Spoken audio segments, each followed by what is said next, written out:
មកថ្ងៃនេះសូមបង្ហាញពីស្រៈនិស្ស័យខ្មែរមាន24តួហើយបើមានកំហុសខុសឆ្គងត្រង់ណាសូមមេត្តាអធ្យាស្រ័យផងណាហេតុអីក៏ខ្ញុំសូមការអធ្យាស្រ័យដោយសារតែជាទូទៅ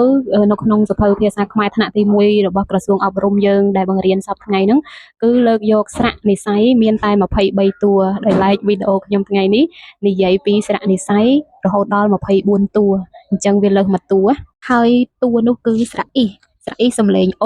ដោយសារតាំងពីខ្ញុំធ្លាប់រៀនថ្នាក់ទី1ហើយជាឆ្នាំ1999អញ្ចឹងខ្ញុំរៀនលោកគ្រូខ្ញុំបានបង្រៀនពីស្រៈនិស្ស័យខ្មែរហ្នឹង24តួហើយ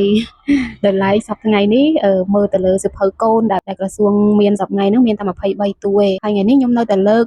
ស្រៈនិស្ស័យ24តួមកនិយាយដោយសារឃើញពាក្យខ្មែរមួយចំនួនក៏នៅប្រើដែរអញ្ចឹងស្រៈអ៊ីនៅតែមានប្រើដដែលនៅពាក្យមួយចំនួនណាឧទាហរណ៍ដូចជាពាក្យជិះកង់ការមលិះអញ្ចឹងនៅតែមានស្រៈអ៊ីនេះគឺជាការយល់ឃើញរបស់ខ្ញុំផ្ទាល់ខ្លួនទេណាជាពិសេសលោកគ្រូអ្នកគ្រូខ្មែរបើសិនជាមានកំហុសខុសឆ្គងសូមមេត្តាអធ្យាស្រ័យហើយបើមានមតិយោបល់អីអាចបញ្ចេញជាមតិយោបល់ទៅលើ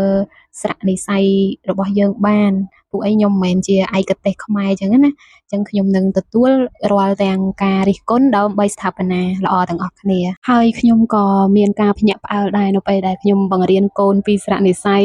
ដែលថាមាន24តួហ្នឹងស្រាប់តែកូនខ្ញុំគាត់តវ៉ាភ្លាមគាត់ថាគាត់រៀនអ្នកគ្រូថាមានតែ23តួហេតុអីម៉ាក់ថាមាន24តួចាហើយសម្រាប់ការសរសេររបស់កូនរាល់ពេលដែលគាត់បញ្ចប់ការសរសេរគាត់តែងតែទទួលបាន1000សម្រាប់ដាក់កូនជ្រូកគាត់ជាប្រចាំ